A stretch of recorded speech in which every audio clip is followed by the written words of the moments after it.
Selamat pagi Bapak Ibu sekalian, Jemaat GBI Kapasari yang saya kasihi.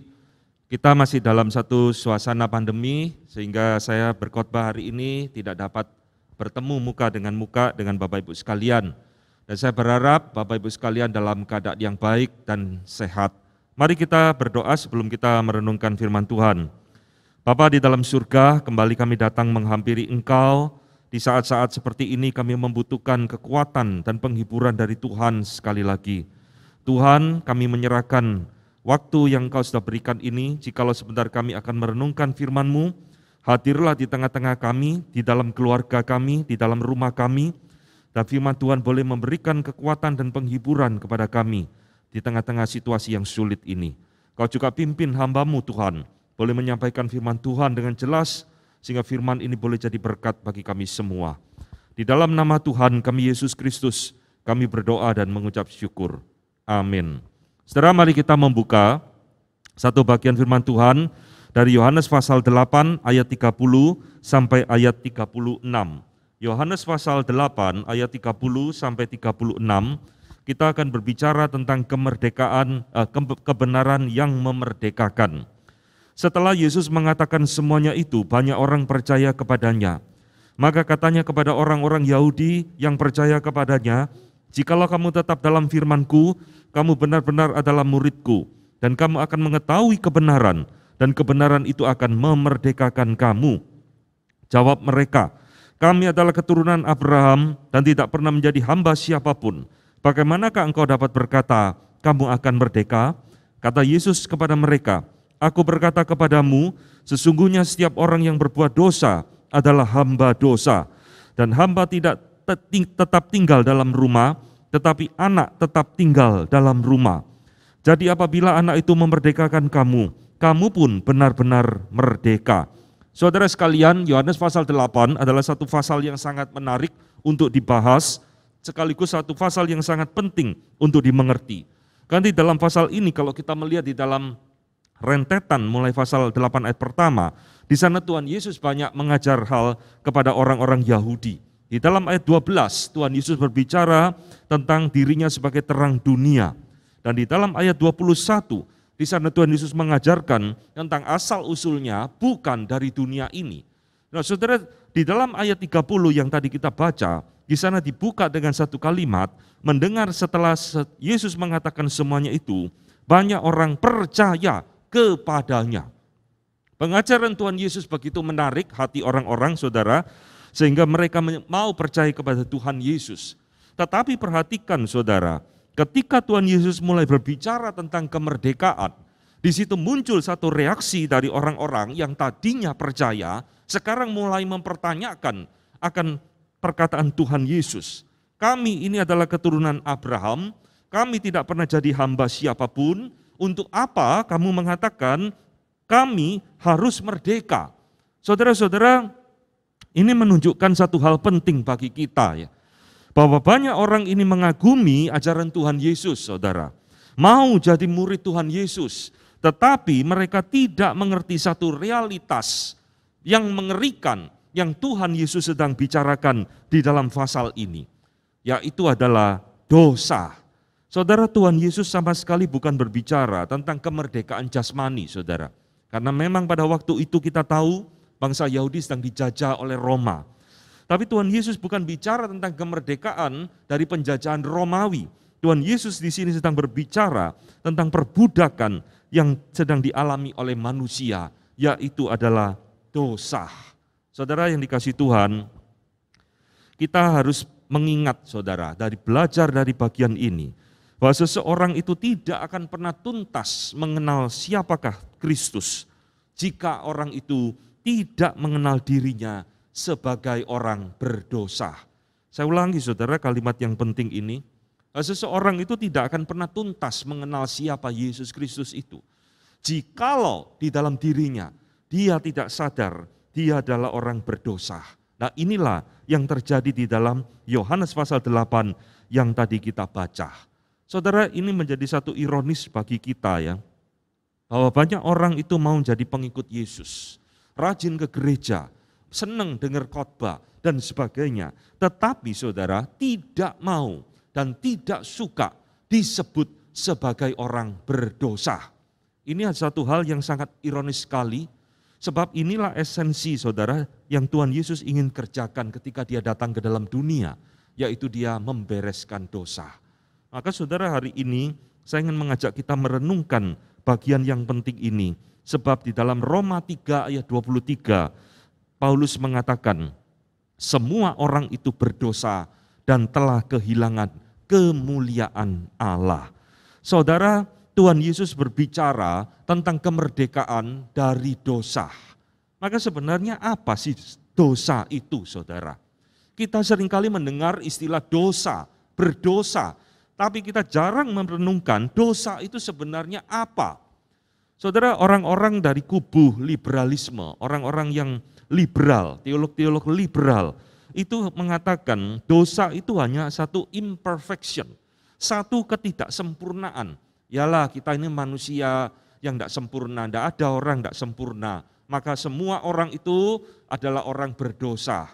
Jadi saudara menangkap, mereka menghubungkan dosa itu dengan ketidaksempurnaan dan lalu memaklumi akan tindakan sesuatu yang disebut dengan dosa tersebut. Seorang filsuf yang bernama Leibniz mengatakan, dosa adalah keterbatasan kita sebagai manusia. Jadi saudara, kalau kita manusia terbatas dalam tingkah laku kita, dalam segala hal kita tidak bisa ada sesuatu yang baik, itu wajar karena kita adalah makhluk yang penuh keterbatasan. Dan orang zaman sekarang saudara menilai dan menganggap dosa itu sebagai kekilafan. Oh, dia berbuat dosa, membunuh, mencuri. Oh, kilaf. Oh, dia tidak tahu mana yang baik dan yang benar. Saudara sekalian, di dalam definisi-definisi yang barusan saya sebutkan ini, itu ada definisi yang berusaha memperlunak pengertian tentang dosa. Padahal kalau kita melihat di dalam Alkitab saudara, dosa di dalam bahasa aslinya hamartia itu berarti tidak mencapai target, tidak mencapai sasaran. Saudara kalau melihat barusan Olimpiade di Tokyo, saudara akan melihat salah satu olahraga panahan, di situ harus membidik sebuah panah dalam lingkaran-lingkaran yang paling kecil itu nilainya paling besar saudara.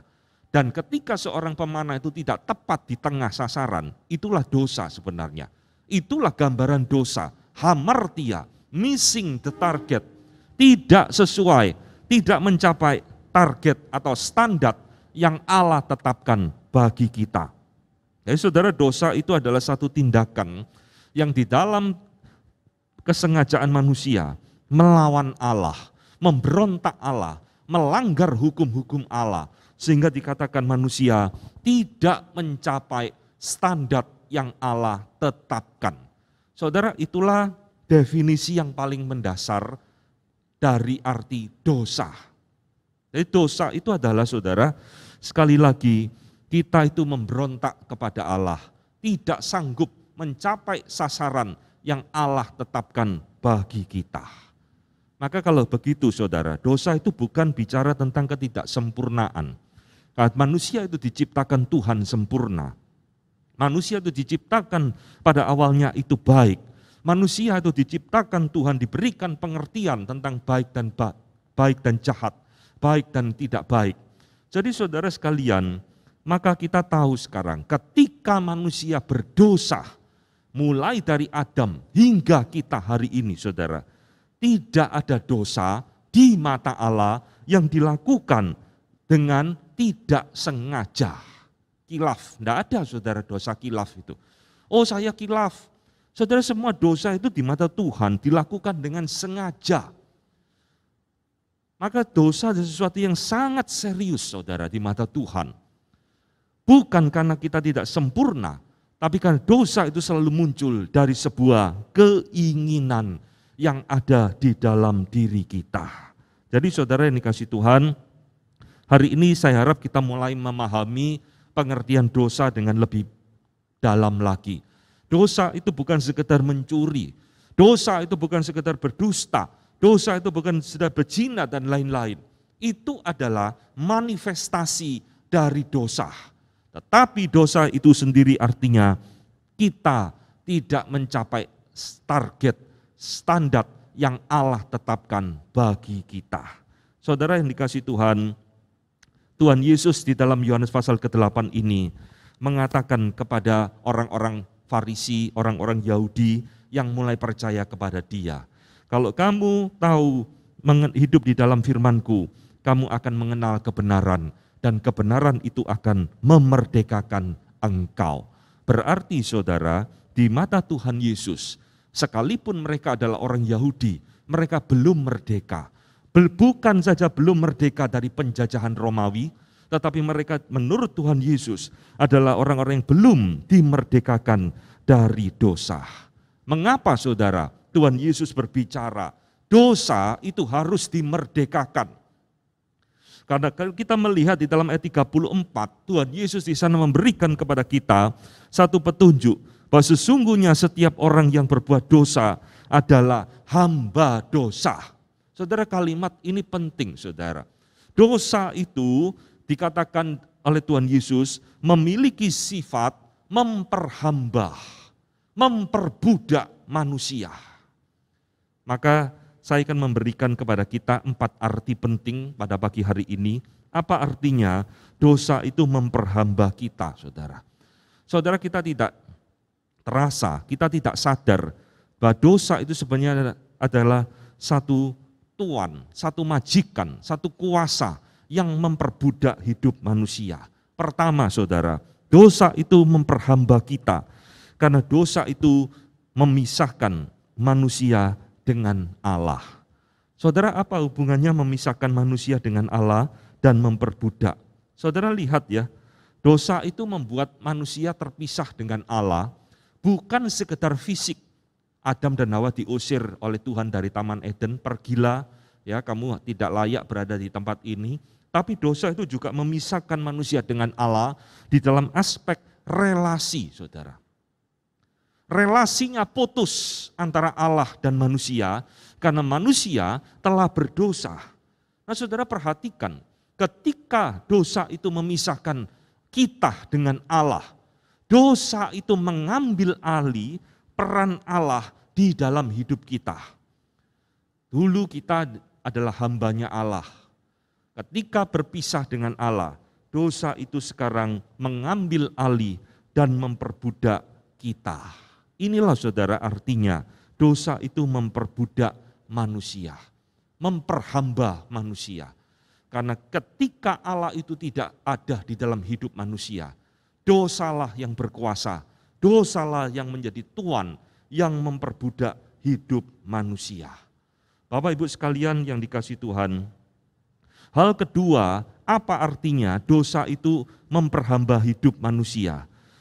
Alkitab mengatakan saudara, dosa itu bukan memisahkan Allah dan manusia saja, tetapi dosa itu sesuatu yang memiliki sifat menular. Saudara, memperhamba itu artinya menularkan sesuatu yang buruk kepada orang lain. Di dalam Roma 5 ayat 12, Paulus mengatakan, sebab itu sama seperti dosa telah masuk ke dalam dunia oleh satu orang, dan oleh dosa itu juga maut. Demikianlah maut itu telah menjalar kepada semua orang, karena semua orang telah berbuat dosa. Saudara, dosa itu muncul di dalam dunia. Pertama-tama gara-gara satu orang, saudara. Hawa. Lalu tularkan makanan itu, buah itu kepada Adam, lalu dikatakan semua manusia telah berdosa. Kok bisa saudara? Nah, dosa itu memiliki sifat menular, memperhamba manusia melalui cara penularan. Maka Daud di dalam Mazmur 51 yang terkenal, dia menuliskan satu ayat, ini adalah Mazmur yang berisi tentang penyesalan dia setelah berbuat dosa, berzina dan membunuh Batsheba, ya, suaminya juga dibunuh. Nah, di dalam Mazmur 51 itu dikatakan, di dalam dosa aku dikandung ibuku.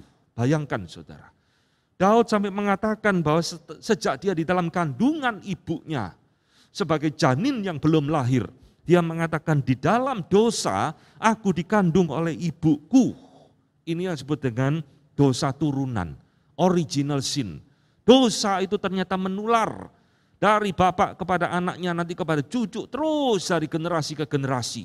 Dan dosa di dalam penularan itulah memperhamba hidup manusia. Oh saudara, apa yang ditularkan oleh dosa kepada manusia, saudara? Dosa itu menularkan status kita sebagai orang berdosa. Maka Daud mengatakan, aku di dalam kandungan ibuku pun aku adalah seorang yang berdosa. Dosa itu menularkan kuasanya kepada setiap manusia. Maka bayi yang baru lahir seolah-olah tidak berdosa, nanti pada waktu dia tumbuh, dia akan bisa berbuat dosa sendiri, tidak ada yang mengajari berdusta, berbohong, mencuri, dia bisa melakukan semua, saudara. Siapa yang mengajari ini? Tidak ada. Inilah kuasa dosa, muncul di dalam hidup seorang. Karena dosa itu bersifat memperhamba seseorang. Saudara, kita sekarang berada di dalam satu situasi pandemi ya. Ini menjadi satu contoh yang luar biasa, saudara. Kalau saudara lihat, virus corona ini tahun lalu itu berasal dari China di kota Wuhan. Menurut laporan saudara, yang kena itu pertama yang terdeteksi hanya 8 orang saudara, di Wuhan. Sekarang WHO mencatat lebih dari 220 juta orang tertular virus corona ini. Bagaimana menularnya? Tidak ada yang sadar, tiba-tiba kena. Di mana dia tertular, tidak ada yang sadar, tiba-tiba langsung sakit. Saudara lihat, inilah seperti analogi sebuah dosa, saudara. Dosa itu menular di dalam hidup manusia tanpa ada yang menyadari. Dan ini sesuatu yang sangat mengerikan sekali, saudara. Karena berbeda dengan virus corona, dosa ini tidak ada vaksinnya, saudara. Tidak ada bayi disuntik vaksin lalu dia lahir tidak berdosa, tidak ada. Dan sampai sekarang tidak pernah ditemukan vaksin dosa untuk membereskan dosa manusia, tidak ada. Oh saya divaksin supaya saya kebal dari dosa, tidak ada saudara. Nah, dosa itu menular seperti penyakit yang tidak bisa direm oleh kuasa manapun. Itulah sebabnya Tuhan Yesus mengatakan dosa itu memperhamba hidup manusia. Yang ketiga Bapak Ibu sekalian, Tuhan Yesus mengatakan dosa itu memperhamba manusia sebab dosa itu memiliki sifat mengikat. Saudara yang dikasihi Tuhan, dosa itu membuat manusia menikmati dosa. Aneh ya, dosa membuat manusia menikmati dosa.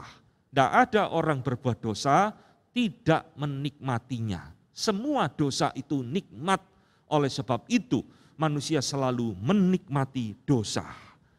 Dan anehnya, orang yang berbuat dosa ini, kata Tuhan Yesus, dia adalah hamba dosa, dan tetapi orang ini tidak merasa diperhamba oleh dosa. Nah ini loh hebatnya dosa, saudara.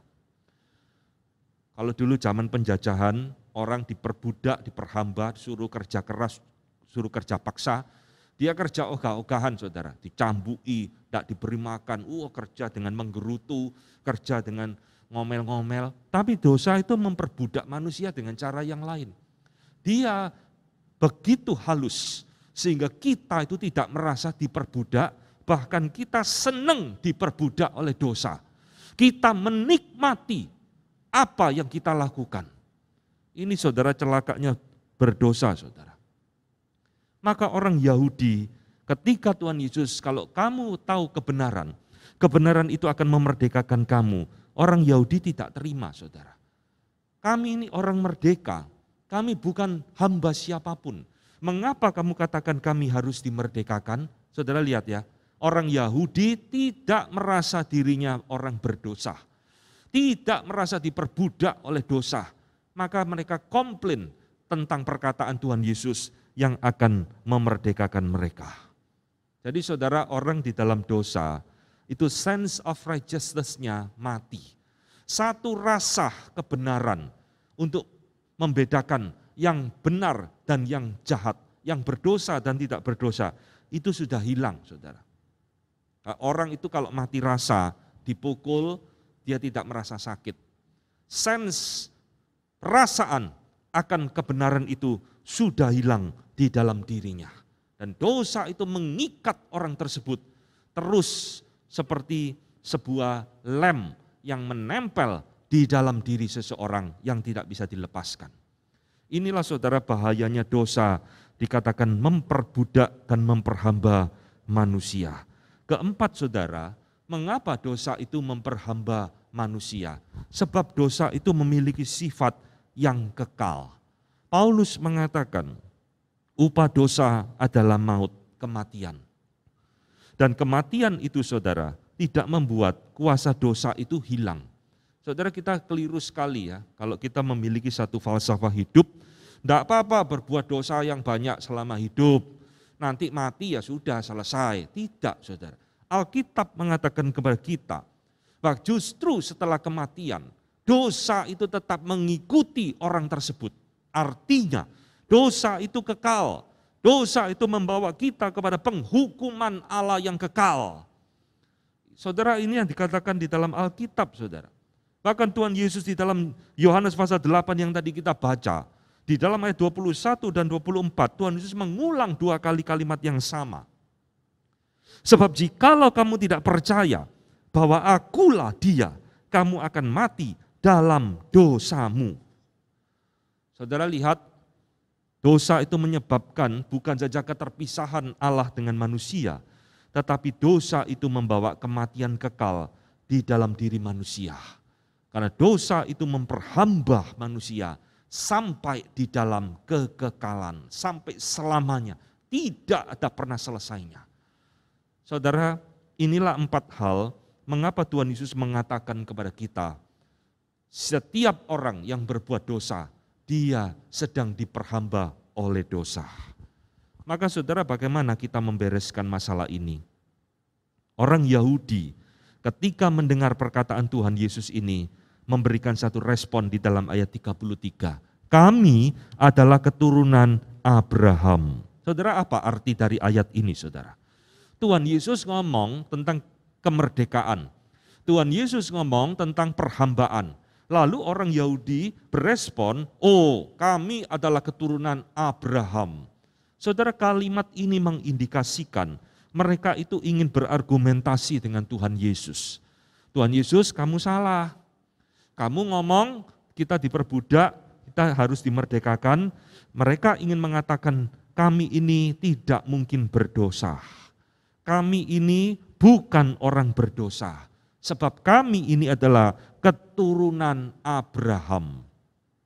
Saudara, di dalam Yohanes pasal 8, nama Abraham itu muncul 11 kali, saudara. Ini menjadi perdebatan antara Tuhan Yesus dengan orang-orang Yahudi di dalam Yohanes pasal ke-8. Saudara, kenapa orang Yahudi kok memakai referensi Abraham? Kami adalah keturunan Abraham.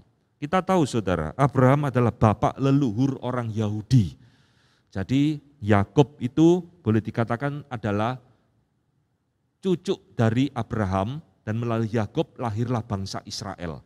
Maka mereka sangat menghormati Abraham, sangat menjunjung tinggi Abraham, dan Abraham adalah salah satu tokoh di dalam Allah membuat perjanjian, covenant dengan bangsa Israel.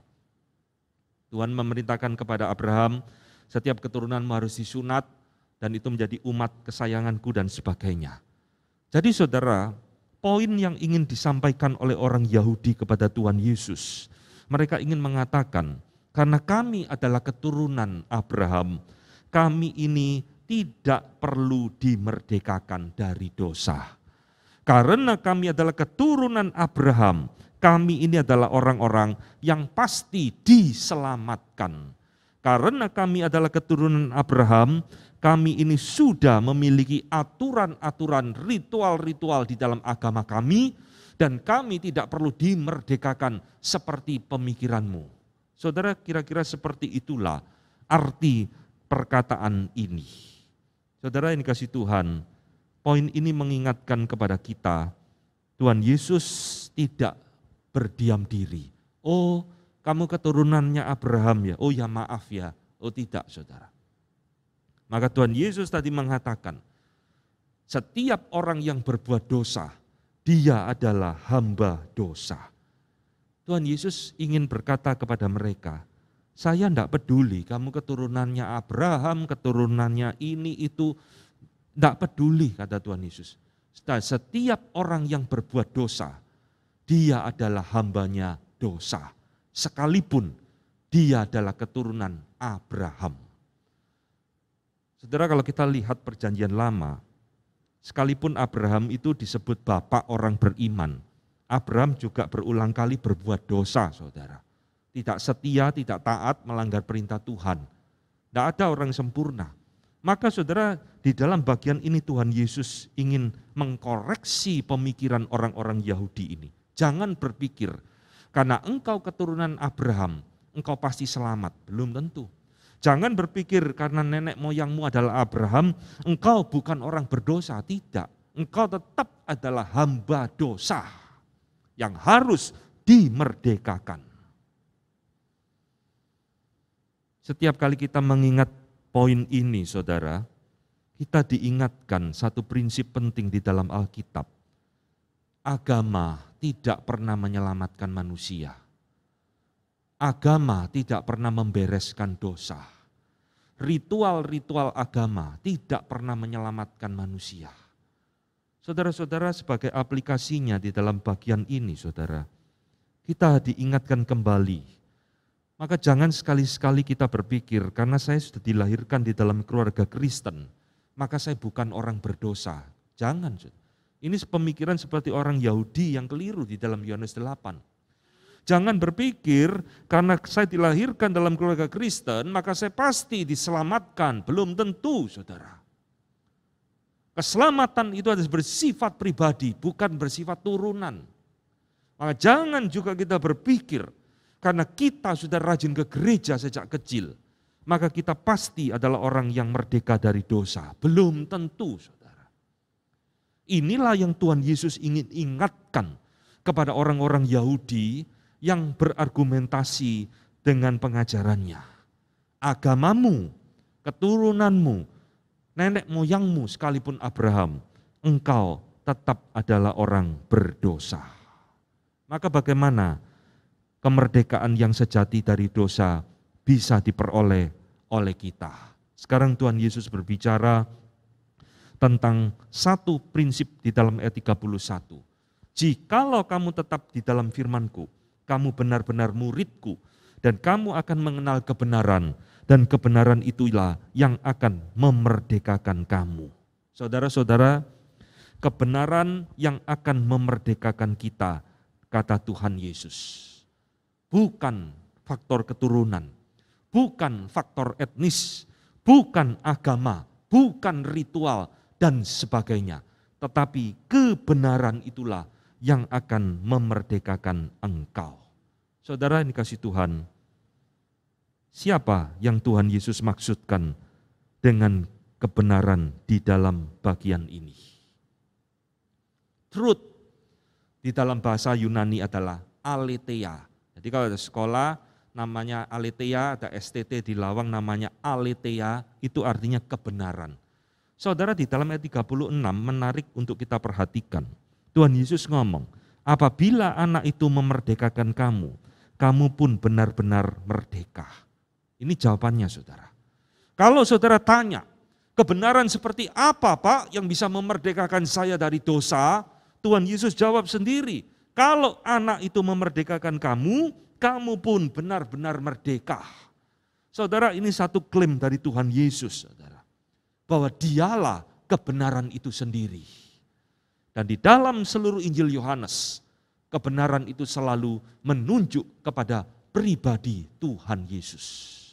Akulah jalan, kebenaran, dan hidup.